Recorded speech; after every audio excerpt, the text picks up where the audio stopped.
Assalamu alaikum dear students. I Dr. Asim Mahmood welcome you to the lecture series of genes and variation जो कि हमारी inter की किताब का 8th chapter है और आप ये चैनल देख रहे हैं doctor Asim lectures learners academy पे।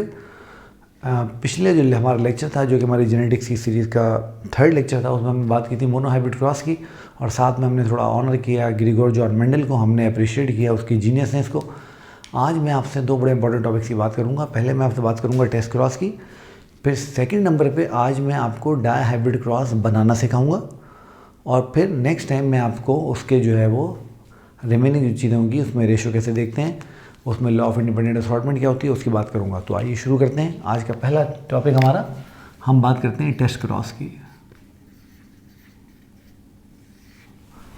अच्छा, आपको याद होगा कि अब तक जो 3 लेक्चर में हमने देखा है हमें दो टर्म्स जो है वो काफ़ी दफ़ा सुनने में आई हैं, एक है डोमिनेंट और एक है रिसेसिव। अच्छा, हमने यहाँ पर अब तक ये बात देख ली है कि जो डोमिनेंट कैरेक्टर होते हैं वो हमें होमोजाइगस फॉर्म में मिल सकते हैं। से फॉर एग्जांपल लास्ट टाइम हमने टॉलनेस की बात की थी, तो देखिए टॉल ऐसे भी हो सकता है, आपको पता है होमोजाइगस, और टॉल ऐसे भी हो सकता है यानी एज ए हाइब्रिड। जबकि जब हम बात करते हैं रिसेसिव कैरेक्टर्स की तो हमें ये बात पता है कि रिसेसिव कैरेक्टर हमेशा हमेशा हमेशा होमोजाइगस फॉर्म के अंदर होते हैं, क्योंकि ये हेटेरोजाइगस फॉर्म के अंदर अपने आप को एक्सप्रेस नहीं कर सकेंगे। अगर हाइब्रिड बने तो डोमिनेंट कैरेक्टर अपने आप को एक्सप्रेस करेगा, ऐसा ही है। अब से फॉर एग्जांपल हमारे पास एक प्लांट है, मैं आप चलें अब हम इसी एग्जांपल को कंटिन्यू कर रहे हैं तो हम कंटिन्यू कर लेते हैं। लेट्स सपोज कि मैं देखता हूँ कि मेरे पास एक टॉल प्लांट है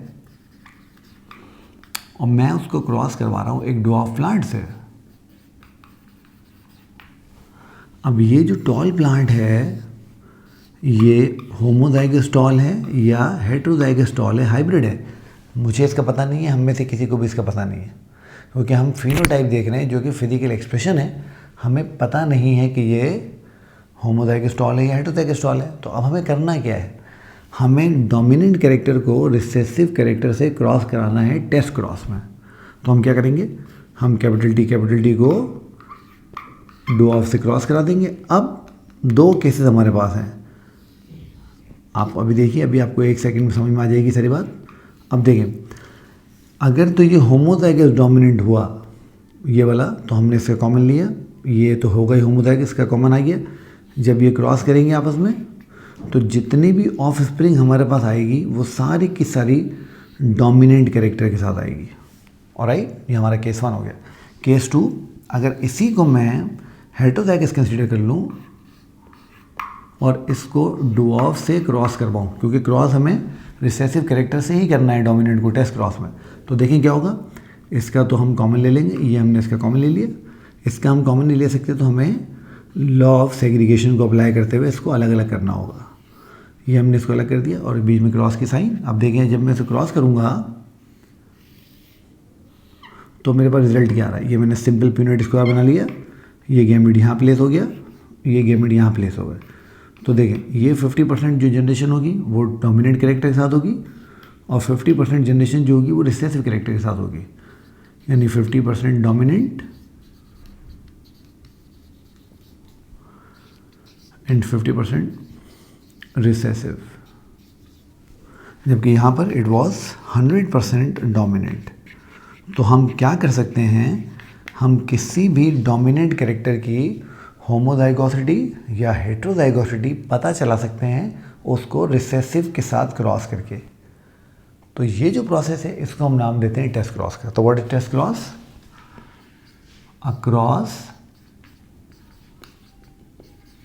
which is performed to check homozygosity or heterozygosity of dominant individual। कैसे करेंगे? बाय क्रॉसिंग डोमिनेंट कैरेक्टर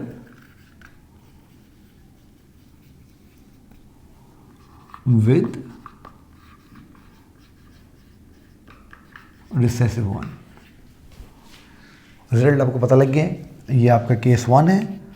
अगर ये होमोजाइगस डोमिनेंट होता तो सारी की सारी ऑफस्प्रिंग हमें डोमिनेंट कैरेक्टर के साथ मिलती, और अगर ये हमारा केस 2 है, अगर ये हेटेरोजाइगस डोमिनेंट होगा तो हमें आधी ऑफस्प्रिंग डोमिनेंट कैरेक्टर के साथ और आधी रिसेसिव कैरेक्टर के साथ मिलेगी। अब देखिए यहाँ हम क्या कर रहे हैं, यहाँ पर हम ऑफस्प्रिंग को देख के ये पता चला रहे हैं कि पेरेंट होमोजाइगस है हेटेरोजाइगस है, यानी अगली जनरेशन को देख के पिछली जनरेशन का पता चला रहे हैं। इसीलिए टेस्ट क्रॉस को कभी कभी बैक क्रॉस भी कहते हैं, यानी एक ऐसा क्रॉस जो हमें हमारी पिछली जनरेशन के बारे में बताता हो कि वो डोमिनेंट जो कैरेक्टर था वो होमोजाइगस डोमिनेंट था, हेटेरोजाइगस था। इंटरेस्टिंग बात है ना। तो याद रखिए टेस्ट क्रॉस को कभी कभी हम बैक क्रॉस भी कहते हैं। तो ये टेस्ट क्रॉस इंपॉर्टेंट टॉपिक है, एग्जाम में कभी कभी पूछ लेते हैं, और इसकी जो है वो अक्सर एग्जाम्पल जो है वो एग्ज़ाम के अंदर MCQs की फॉर्म में आती रहती हैं। तो इसको आपने बहुत अच्छे तरीके से ध्यान में रखना है। तो ये तो हमने आज का काम कर लिया। अब दूसरा मैं आज आपको समझाऊंगा कि डाई हाइब्रिड क्रॉस कैसे बनाते हैं, कैसे करते हैं, गैमेट फॉर्मेशन कैसे होती है, ये आप अच्छे से सीख लीजिए, और फिर रिजल्ट इंटरप्रिटेशन हम उसकी नेक्स्ट लेक्चर में करेंगे। ठीक है, ऑलराइट। टेस्ट क्रॉस का मसला हल हो गया। चलें आगे चलते हैं।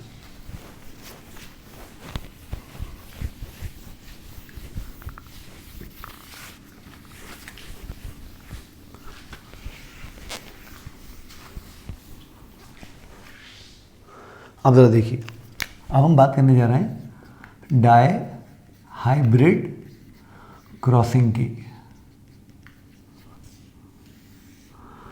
अब कुछ बातें तो यहाँ आपको वैसे ही समझ में आ गई होंगी, क्योंकि अब हम चौथे लेक्चर में आ गए हैं, 3 लेक्चर आप सुनते हुए आ रहे हैं। पहली बात क्रॉसिंग, शाबाश, याद कीजिए क्या था। Yes, it was a scientific method through which we study the transmission of character from parents to offspring. ये वो मेथड है जिसमें हम देखेंगे कि वालिदैन के कैरेक्टर्स, वालिदैन की जो जेनेटिक खूबियाँ हैं वो बच्चों तक कैसे ट्रांसफ़र हो रही हैं। डाई हाइब्रिड क्यों कह रहे हैं? अब यहाँ पर मेंडल ने एक कैरेक्टर को क्रॉस नहीं करवाया, 2 को क्रॉस करा के देखा। कैसे, देखिए मैं आपको समझाता हूँ। से फॉर एग्जाम्पल उसने सीड के कलर को और सीड की शेप को पी प्लांट के एक साथ देखा, तो हमारे पास जो फिनोटाइप आई, तो हम जो कि डाई हाइब्रिड क्रॉसिंग करेंगे तो पहले मैं होमोजाइगस पेरेंट लूँगा और बाद में हम इसको जो है वो क्रॉस करेंगे। देखिए, लेट सपोज ने कहा कि एक येलो राउंड सीड प्लांट को इसने क्रॉस किया एक ग्रीन रिंकल सीड प्लांट से। याद रहे, सीड के कलर के लिए येलो कलर डोमिनेंट होता है और राउंड शेप डोमिनेंट होती है। ग्रीन कलर रिसेसिव होता है और रिंकल शेप रिसेसिव होती है। ठीक है, अब यहाँ पर हम क्या करेंगे, येलो को हम डिनोट करेंगे कैपिटल Y से और ग्रीन को हम सिंबलाइज करेंगे स्मॉल y से। इसी तरीके से राउंड को हम सिंबलाइज करेंगे कैपिटल R से और रिंकल को हम कैपिटलाइज करेंगे स्मॉल r से। तो अब जब मैं इसका जीनोटाइप बनाने जाऊंगा, क्योंकि फिनोटाइप से क्रॉसिंग नहीं हो सकती, तो मैं होमोजाइगस लूँगा, क्योंकि मुझे हाइब्रिड बनाना है। तो मैं लूँगा yellow round into green wrinkle. ठीक है, ये बात क्लियर हो गई आपको। तो अब देखिए यहाँ पे कैरेक्टर 2 हैं। सीड का कलर एक अलग कैरेक्टर है और सीड की शेप एक अलग कैरेक्टर है। तो चूंकि यहाँ पर 2 कैरेक्टर इन्वॉल्व हो गए तो it's a dihybrid cross, monohybrid नहीं। अब हमें अगेन वही इसके गैमेट बनाने, तो वही चूँकि ये सारे होमोजाइगस हैं तो हम कॉमन निकाल सकते हैं। तो ये कैपिटल Y मैंने कॉमन ले लिया, सर्किल में बंद कर दिया। कैपिटल R मैंने कॉमन ले लिया, सर्किल में बंद कर दिया। ऑलराइट, स्मॉल y कॉमन ले लिया, सर्किल में बंद कर दिया। स्मॉल r कॉमन ले लिया, सर्किल में बंद कर दिया। उसके बाद मैं क्या करूँगा, उसके बाद मैं करूँगा क्रॉस। अब क्रॉस में मैं क्या करूँगा, कैपिटल Y कैपिटल R जो गैमेट्स हैं इनको क्रॉस करूँगा स्मॉल y और स्मॉल r से। अब देखिए हमें करना क्या है, बिल्कुल आसान है। हमें कलर को कलर के साथ क्रॉस करना है और शेप को शेप के साथ क्रॉस करना है। तो जब मैं क्रॉस करूँगा तो जब कैपिटल वाई स्मॉल वाई से क्रॉस करेगा तो जो रिजल्ट आएगी मेरे पास, जो F1 आएगा वो कैपिटल वाई स्मॉल वाई होगा, और जब कैपिटल आर स्मॉल आर से क्रॉस करेगा तो वो कैपिटल आर स्मॉल आर आएगा। तो ये हमारी F1 जनरेशन आ गई। अब यहाँ पर आप क्लियर ये बात देख रहे हैं और समझ रहे हैं कि ये दोनों हाइब्रिड्स हैं, दोनों कैरेक्टर हाइब्रिड हैं। तो एक ऐसा इंडिविजुअल हमें मिल गया जिसमें हमें डाई हाइब्रिड्स मिल गए, यानी दो कैरेक्टर के हाइब्रिड मिल गए, सीड के कलर का भी और सीड की शेप का भी। अब चूंकि हमें, आपको पता है क्या करना होता है, हमें इसकी F2 निकालनी होती है। तो और अगेन आपको याद होगा हम मोनो हाइब्रिड में हमने बात की थी, ये 100% है कि एक प्लांट नहीं है। तो अब हम F2 निकालने के लिए क्या करेंगे, फॉर फाइंडिंग F2 हम इसी के जैसा एक डाई हाइब्रिड और ले लेंगे। तो capital Y small Y capital R into small R, capital Y into small Y capital R into small R. ठीक है, अब आइए इसके गैमेट बनाते हैं F2 निकालने के लिए। अब यहाँ पर जो सबसे बड़ी ट्रिक है, जहाँ बच्चे सबसे ज़्यादा मार खाते हैं, वो इसके गैमेट बनाना ही है। तो आइए मैं आपको एक दफ़ा सिखा देता हूँ, फिर आप देख लीजिएगा ये क्या हो रहा है। देखिए हमारे पास ये एक प्लांट है और ये डाई हाइब्रिड, सही। इसमें आप देख रहे हैं, मैं आपके लिए इसको थोड़ा बड़ा करता हूँ, थोड़ा खोलता हूँ ताकि आपको समझ आए। हमारे पास इसमें दो जेनेटिक कैरेक्टर हैं, एक सीड की शेप है और एक सीड का कलर है। तो ये कलर और ये शेप, इसको मैं कह देता हूँ ये कैरेक्टर 1 है, इसको मैं कह देता हूँ ये कैरेक्टर 2 है। ऑलराइट, अब इस कैरेक्टर 1 और कैरेक्टर 2 में ये इस कैरेक्टर 1 का मेंबर नंबर A है, ये इसका मेंबर नंबर B है। ठीक, अब ये हमारे कैरेक्टर नंबर 2 का, ये फर्ज करें मेंबर C है और ये मेंबर D है। अब हम करेंगे क्या, गैमेट कैसे बनाएंगे। पहले कैरेक्टर नंबर 1 के पहले मेंबर को कैरेक्टर नंबर 2 के दोनों मेंबर्स के साथ क्रॉस करेंगे, मल्टीप्लाई करेंगे। कैसे, ये देखिए, जब मैं कैपिटल वाई को कैपिटल आर से क्रॉस करूँगा तो कैपिटल वाई कैपिटल आर, ये मेरे पास एक गैमेट आ गया। फिर एक कॉमा लगाएंगे ताकि गैमेट को अलग कर सकें। फिर कैपिटल वाई को जब स्मॉल आर से क्रॉस करेंगे तो capital Y and small R, सही। उसके बाद क्या करेंगे, पहले कैरेक्टर के दूसरे मेंबर को दूसरे कैरेक्टर के पहले मेंबर से और फिर दूसरे मेंबर से क्रॉस करेंगे। कैसे, जब ये स्मॉल वाई कैपिटल आर से क्रॉस होगा तो स्मॉल वाई और कैपिटल आर, और जब स्मॉल वाई स्मॉल आर से क्रॉस होगा तो comma small Y small R. ये आपको अच्छी तरह समझ में आ गया। डाई हाइब्रिड क्रॉसिंग में सबसे बड़ा जो गेम है, जो बच्चों को तंग करता है, जो सबसे बड़ी जो समझने वाली चीज़ है, वो ये गैमेट फॉर्मेशन है। तो होपफुली ये गैमेट फॉर्मेशन आपको समझ में आ गई होगी अच्छे से। आप इस वीडियो को बार बार देखिएगा, मैंने ये गैमेट कैसे बनाए। मैं आपके सामने एक एग्जाम्पल के गैमेट और बना लेता हूँ। से फॉर एग्जाम्पल मेरे पास एक, मैं कोई भी डाई हाइब्रिड ले लेता हूँ। फ़र्ज़ करें मैंने ले लिया हेटेरोज़ाइगस ब्लैक राउंड और उसको मैंने क्रॉस करा दिया वाइट रिंकल से। अब देखिए, मैं आपके सामने पहले इसे गैमेट बनाता हूँ, ठीक है। अब आप देखिएगा मैं सही बना रहा हूँ गलत बना रहा हूँ। पहला कैरेक्टर दूसरा कैरेक्टर, पहला मेंबर दूसरा मेंबर, पहले ये इससे और ये इससे, ऑलराइट। तो capital B capital R, capital B capital R, सही हो गया। फिर स्मॉल बी कैपिटल आर और स्मॉल बी कैपिटल आर, सही बन गया। यहाँ पर देखिए फिर वही करेंगे हम, B small R, small B small R, small B small R और स्मॉल बी स्मॉल आर। ठीक है बेटा, समझ आ गया। इस तरह से गैमेट बनेंगे। गैमेट बनाना आपने बहुत अच्छे से सीखना है। अब हम जल्दी से एक डाई हाइब्रिड बना लेते हैं क्रॉस, फिर उसकी इंटरप्रिटेशन हम जो है वो नेक्स्ट उसके अंदर करेंगे। अब यहाँ मेरे पास दो प्लांट थे जो कि डाई हाइब्रिड थे और आपको पता है वो दोनों इस तरह से थे। अब ये इनका जीरो टाइप है। अब मुझे इनके गैमेट बनाने, अब गैमेट बनाना आप सीख गए। तो capital Y capital R, capital Y into small R, small Y into capital R, small Y into small R into, यही गैमेट दोबारा लिख दीजिए क्योंकि दोनों एक जैसे हैं। Capital Y capital R, capital Y small R, small Y capital R, small Y small R. अब देखिए हमारे पास गैमेट कितने हैं, 1 2 3 4 5 6 7 8। अब हमें एक ऐसा पीनट स्क्वायर बनाना है जिसमें हम 4 गैमेट को हॉरिजॉन्टली और 4 को वर्टिकली प्लेस कर सकें। तो capital Y capital R, capital Y small r, small y capital R, small y small r। Alright, अब ज़रा देखिए, अब यहाँ प्लेस करने होंगे। तो कैपिटल Y कैपिटल R एक हो गया, कैपिटल Y स्मॉल r ये दूसरा हो गया, स्मॉल y कैपिटल R तीसरा हो गया, और स्मॉल y स्मॉल r ये चौथा हो गया। ठीक, तो ये हमारे पास एक ऐसा पीनट स्क्वायर बन गया जिसमें हमारे 16 बॉक्सेस जो है वो बन जाएंगे इस तरह से।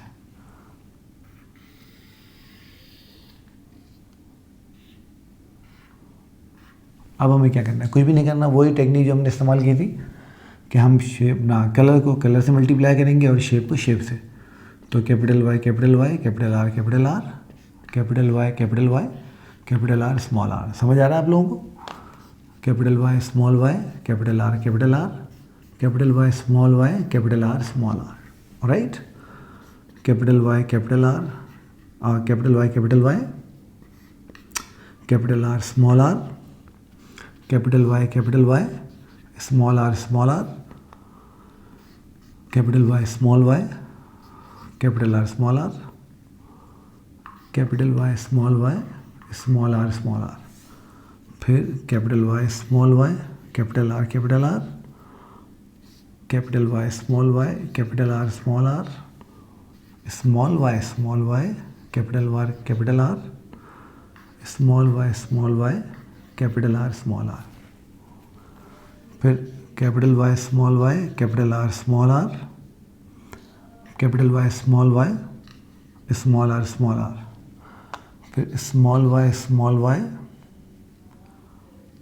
कैपिटल R स्मॉल r, फिर small y small r small r। तो ये हमारा क्रॉस बन गया। अब हमने इसको लेवल करना है। कैसे लेवल करेंगे? ये हमारे पास क्या बना, येलो राउंड, ये हो गया येलो राउंड, ये हो गया येलो राउंड, ये हो गया येलो राउंड, ये येलो राउंड, ये येलो रिंकल, ये येलो राउंड, ये येलो रिंकल, ये येलो राउंड, ये येलो राउंड, ये ग्रीन राउंड, ये ग्रीन राउंड, ये येलो राउंड, ये येलो रिंकल, ये ग्रीन रिंकल राउंड सॉरी, और ये हमारा ग्रीन रिंकल। ठीक है, अब हमें देखें हमें कितनी जो है यहाँ पर वैरायटी मिली है। आइए इसको जल्दी देख लेते हैं। तो एक येलो राउंड, 2 3 4 5 6 7 8 और 9। अब जो हम काउंट कर लेंगे उसको हम ऐसे क्रॉस करते जाएंगे ताकि वो दोबारा गिनने में ना आ जाए। तो 4 5 6 7 8 और ये 9। तो येलो राउंड हमारे पास कितने हो गए? 9। फिर देखिए हमारे पास येलो रिंकल कितने हैं? 1 2 और ये 3। तो येलो रिंकल हमारे पास होगा 3। अब देखिए येलो राउंड कितने हैं, और sorry green round, 1 green round, 2 green round, 3 green round. तो ग्रीन राउंड हमारे पास 3 है और ग्रीन रिंकल 1 है। तो ग्रीन रिंकल 1। तो देखिए फिनोटाइपिक रेशो क्या है हमारे पास? 9:3:3 और 1। तो ये स्टैंडर्ड फिनोटाइपिक रेशो है डाई हाइब्रिड क्रॉसिंग का, जब हम डाई हाइब्रिड को क्रॉस करेंगे। ठीक है, अब लॉ ऑफ इंडिपेंडेंट असॉर्टमेंट क्या होता है और बाकी चीज़ें क्या होती हैं वो फिर मैं आपसे इंशाल्लाह डिस्कस करूँगा नेक्स्ट टाइम। तो आप लोग जो हमारे वीडियोस देख रहे हैं उनको बड़ा पसंद कर रहे हैं, बहुत शुक्रिया आप लोगों का। मगर अभी भी 40% बच्चे जो ये लेक्चर देखते हैं सब्सक्राइब नहीं करते। काइंडली सब्सक्राइब करें। आप जब भी देख रहे होंगे तो आपके राइट हैंड पे सब्सक्राइब का बटन आ रहा होगा, उसको क्लिक कीजिए, बेल आइकन को प्रेस कीजिए ताकि रोज़ाना जब भी नया लेक्चर अपलोड हो तो आपको नोटिफिकेशन उसका मिल जाए। तो नेक्स्ट लेक्चर में जेनेटिक्स को कंटिन्यू करेंगे।